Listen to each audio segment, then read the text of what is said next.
ಮಧುಕೈಟಭರು ಎಷ್ಟು ಪರಾಕ್ರಮಿಗಳಾಗಿದ್ರು ಅಂತಂದ್ರ ಆ ವಿಷ್ಣು ಪರಮಾತ್ಮನಿಗೂ ಕೂಡ ಸರಿಸಮಾನವಾಗಿರ್ತಕ್ಕಂಥ ಯುದ್ಧವನ್ನ ಮಾಡ್ಲಿಕ್ಕೆ ಮಧುಕೈಟಭರು ಪ್ರಾರಂಭವನ್ನ ಮಾಡ್ತಾರ. ಮಧು ಆ ವಿಷ್ಣು ಪರಮಾತ್ಮನ ಮೇಲೆ ವಜ್ರಾಯುಧವನ್ನ ಪ್ರಾರಂಭ ಮಾಡಿದಾಗ ವಿಷ್ಣು ಪರಮಾತ್ಮ ವಜ್ರಾಯುಧದಿಂದ ತಪ್ಪಿಸಿಕೊಂಡು ಶಿವನ ತ್ರಿಶೂಲದಿಂದ ಆ ಮಧುವನ್ನ ತಿವಿದಾಗ ಅವನ ರಕ್ತ ಭೂಮಿಗೆ ಚೆಲ್ತದ, ನೀರು ಹರಿದಂಗ ಮಧುವಿನ ರಕ್ತ ಹರಿತದ. ಆದ್ರೂ ಕೂಡ ಮಧು ಸೋಲೋದಿಲ್ಲ. ಮತ್ತೆ ತ್ರಿಶೂಲವನ್ನು ತಗೊಂಡು ವಿಷ್ಣುವಿಗೆ ಹೊಡೆಯಕ್ಕೆ ಹೋಗ್ತಾನ, ಮತ್ತೆ ವಿಷ್ಣು ಮಧುವಿಗೆ ಹೊಡಿತಾನ. ಈಗ ಯಾವಾಗ ಮಧು ಸರಿತಾನೋ ಮತ್ತೆ ಕೈಟಭ ಇಬ್ಬರು ಕೂಡ ವಿಷ್ಣುವಿನ ಮೇಲೆ ಒಂದಾದ್ಮೇಲೆ ಬಾಣಗಳ ಪ್ರಯೋಗವನ್ನ, ಗದೆ ಪ್ರಯೋಗವನ್ನ, ಗದಾ ಯುದ್ಧವನ್ನ, ಕತ್ತಿಯಿಂದ ಹೀಗೆ 1000 ವರ್ಷ ಯುದ್ಧ ಮಾಡಿದ್ರು ಕೂಡ ಮೂವರ ಯುದ್ಧ ಮುಗಿಯೋದಿಲ್ಲ. ಎಷ್ಟು ಪರಾಕ್ರಮವಾಗಿ ಯುದ್ಧ ಮಾಡ್ತಿದ್ರು ಅಂತಂದ್ರೆ ಇಡೀ ಬ್ರಹ್ಮಾಂಡವೇ ಈ ಮೂವರ ಯುದ್ಧಕ್ಕೆ ಗಡ ಗಡ ಗಡ ಗಡ ಗಡ ಅಂದು ನಡಗುತ್ತಿತ್ತು ಅಂತ. ಹಾಗೆ ಮೂವರು ಯುದ್ಧವನ್ನ ಮಾಡ್ಲಿಕ್ಕೆ ಪ್ರಾರಂಭ ಮಾಡ್ಯಾರ. ಮಧುಕೈಟಭರು ಎಂತ ಪರಾಕ್ರಮಿಗಳಾಗಿದ್ರು ಅಂತಂದ್ರ ಆ ತಾಯಿಯನ್ನು ಕೂಡ ಯುದ್ಧದೊಳಗ ಹಿಂದಕ್ಕೆ ಸರಿಸ್ತಕ್ಕಂಥ ಪರಾಕ್ರಮಿಗಳು ಆ ಮಧುಕೈಟಭರಾಗಿದ್ರು. ಹಿಂಗೆ 1000 ವರ್ಷಗಳ ಕಾಲ ಗದಾ ಯುದ್ಧ ನಡೀತದ, ಮತ್ತೊಂದು 1000 ವರ್ಷಗಳ ಕತ್ತಿ ಚಾಮರಗಳಿಂದ ಯುದ್ಧ ನಡೀತದ, ಮತ್ತು 2000 ಕಾಲ ಮುಷ್ಟಿ ಯುದ್ಧ ನಡೀತದ. ಇಷ್ಟು 1000 ಕಾಲ ವರ್ಷ ಯುದ್ಧ ನಡೆದ್ರು ಕೂಡ ಮಧುಕೈಟಭರು ಸೋಲೋದಿಲ್ಲ, ಅವರ ಸಂಹಾರ ಆಗೋದಿಲ್ಲ. ಆಗ ವಿಷ್ಣು ಪರಮಾತ್ಮ ವಿಚಾರವನ್ನು ಮಾಡಿದ. 4-5 ಸಾವಿರ ವರ್ಷಗಳು ಯುದ್ಧ ನಡೆದ್ರು ಕೂಡ ಈ ಮಧುಕೈಟಭರು ಸಾಯೋಲ್ರಲ್ಲ, ಹಾಗಾದ್ರೆ ಇವ್ರನ್ನ ಹೆಂಗಾದ್ರೂ ಮಾಡಿ ಇವರ ಸಂಹಾರ ಮಾಡಬೇಕು ಅಂತ ವಿಚಾರ ಮಾಡಿರ್ತಕ್ಕಂಥ ವಿಷ್ಣು ಪರಮಾತ್ಮ ಆಗ ಹೇಳ್ತಾನ, ಎಲೆ ಮಧುಕೈಟಭರ, ನಿಮ್ಮ ಯುದ್ಧದ ಕಲೆಯನ್ನ ನೋಡಿ, ನಿಮ್ಮ ಸಾಮರ್ಥ್ಯವನ್ನ ನೋಡಿ ನಾನು ಮೆಚ್ಚಿದೇನು. ನಿಮಗ ಯಾವ ವರ ಬೇಕು ಆ ವರವನ್ನ ಕೇಳಿ ನಾನು ಬೇಡಿದ ತಕ್ಷಣ ನಿಮಗೆ ವರವನ್ನ ಕೊಡ್ತೀನಿ ಅಂತ ವಿಷ್ಣು ಪರಮಾತ್ಮ ಮಧುಕೈಟಭರಿಗಂದ. ಆಗ ಮಧುಕೈಟಭರು ವಿಷ್ಣು ಪರಮಾತ್ಮನ ಮಾತು ಕೇಳಂತಾರ, ಏ ವಿಷ್ಣು ಪರಮಾತ್ಮ, ನೀನೇನೋ ನಮಗ ವರ ಕೊಡ್ತಕ್ಕಂಥದ್ದು, ನಮ್ಮ ಆಯುಧಗಳು ನಮ್ಮ ಶಸ್ತ್ರಗಳನ್ನ ನೀನು ಸರಿಸಮಾನವಾಗಿ ಹೋರಾಡಿರ್ತಕ್ಕಂಥವನು, ನೀನ ಬೇಕಾದ್ರೆ ನಮಗ ವರ ಕೇಳು, ನೀ ಕೇಳಿದ ವರ ಕ್ಷಣ ಮಾತ್ರದೊಳಗೆ ನಾವು ನಿನಗೆ ಕೊಡ್ತೀವಿ ಅಂತ ವಿಷ್ಣು ಪರಮಾತ್ಮಗಂದಾಗ ಆಗ ವಿಷ್ಣು ಪರಮಾತ್ಮ ಬುದ್ಧಿಯನ್ನು ಉಪಯೋಗ ಮಾಡಿ ಪ್ರೀತಿಯಿಂದ ಸುದರ್ಶನ ಚಕ್ರವನ್ನ ಹಿಡಿತಾನೆ. ಸುದರ್ಶನ ಚಕ್ರವನ್ನ ಪ್ರೀತಿಯಿಂದ ಹಿಡಿದು ಮಧುಕೈಟಭರಿಗೆ ಹೇಳ್ತಾನ, ಹೌದಲ್ರಪ್ಪ ಮಧುಕೈಟಭರ, ನೀವು ಏನ್ ಮಾಡಿದ್ರಿ, ನನಗ ಬೇಡಿದ ತಕ್ಷಣ ವರ ಕೊಡ್ತೀರಲ್ಲ, ಬೇಡೋ ನೀ ಏನ್ ವರ ಬೇಡಿದ್ರು ನಾವು ಕೊಡ್ತೀವಿ ಅಂದಾಗ ಆಗ ವಿಷ್ಣು ಪರಮಾತ್ಮ ಅಂದ, ಹಾಗಾದ್ರೆ ನನ್ನ ಈ ಸುದರ್ಶನ ಚಕ್ರಕ್ಕೆ ನಿಮ್ಮ ರುಂಡಗಳನ್ನ ಕೊಡಿ ಅಂತ ಚಕ್ರ ಬಿಟ್ಟ. ಆಗ ಮಧುಕೈಟಭರ ಸಂಹಾರ ಆಗಿಬಿಡ್ತದ ಸುದರ್ಶನ ಚಕ್ರದಿಂದ. ಶಿವಸಾಂಬಜಯ ನಮಃ, ಪಾರ್ವತೀ ಶಿವಹರೇ ನಮಃ.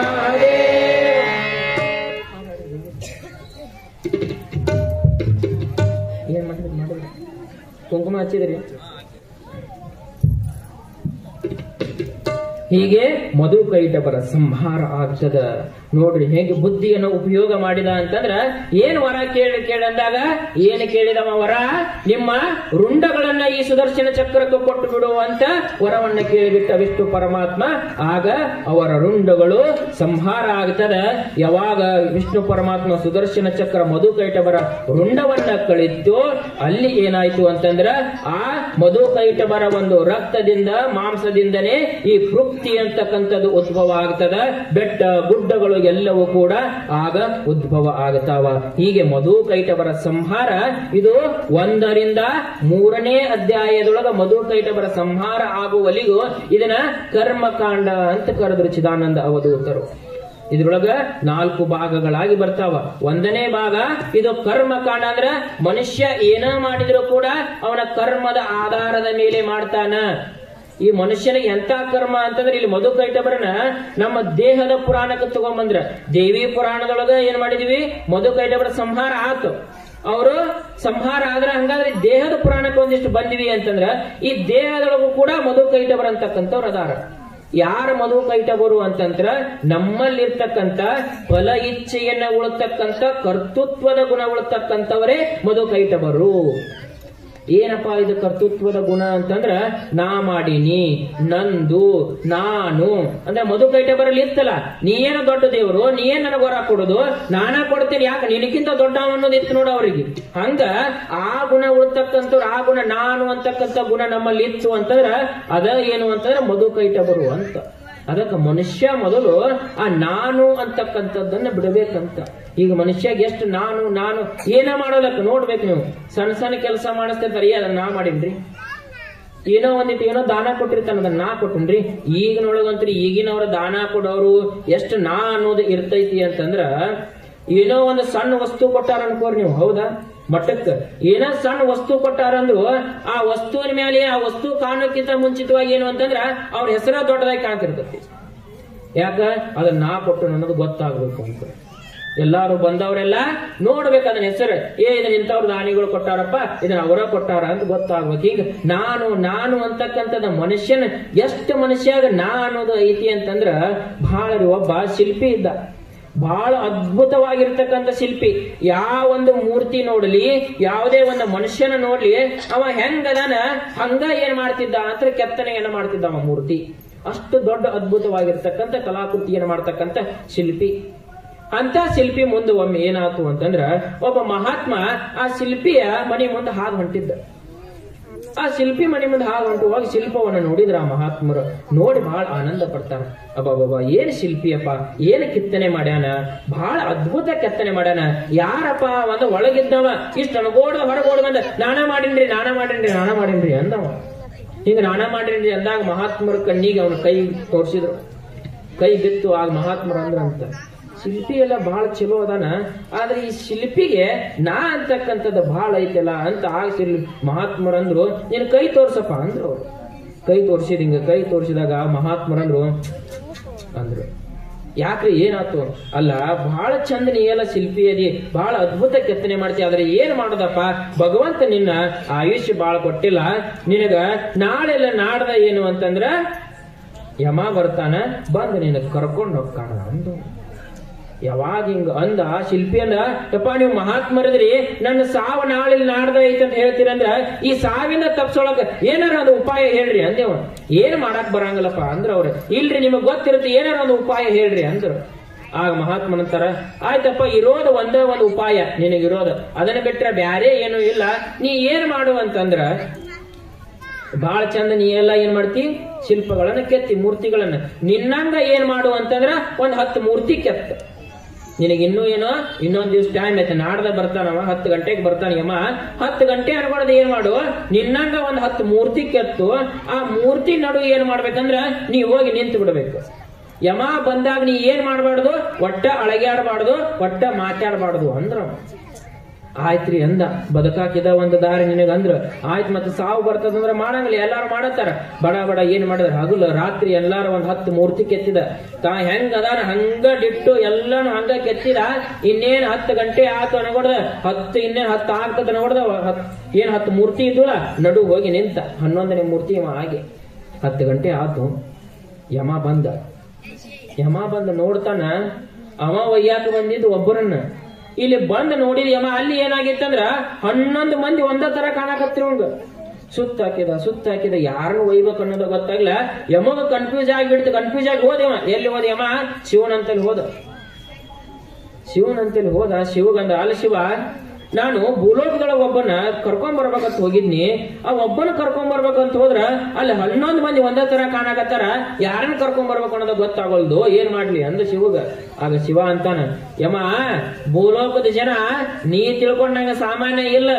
ಅವ್ರ ದೇವಾನ ದೇವತೆಗಳಿಗೆ ಮಣ್ಣು ಮುಕ್ಕಿಸ್ತಾರೋ, ಅದಕ್ಕೆ ನೀ ಹೋದ್ರ ಸರಿಯಾಗಂಗಲ್ಲ, ನಾನ ಹೊಕ್ಕಿನಿ ಅಂದ. ಏನ್ ಮಾಡಿದ, ಶಿವಾನ ಬಂದ ಶಿಲ್ಪಿ ಮನಿ ಅಂತೇಳಿ ಬಂದು ನೋಡಾಕತ್ತ ಎಲ್ಲ ಶಿಲ್ಪಿ ಸುತ್ತ ಅದೆಲ್ಲ ನೋಡಿದೆ. ಇವ ಹೆಂಗ ನಿಂತಿದ ಅಂದ್ರೆ ಇನ್ನೂ ಗಾಳಿಗೆ ಅವು ಮೂರ್ತಿಗಳು ಸ್ವಲ್ಪ ಅಳಗ್ಯಾಡಿರ್ಬೋದು. ಇವ ಒಟ್ಟ ಅಳಗ್ಯಾಡವಲ್, ಹಿಂಗ ನಿಂತಾನ.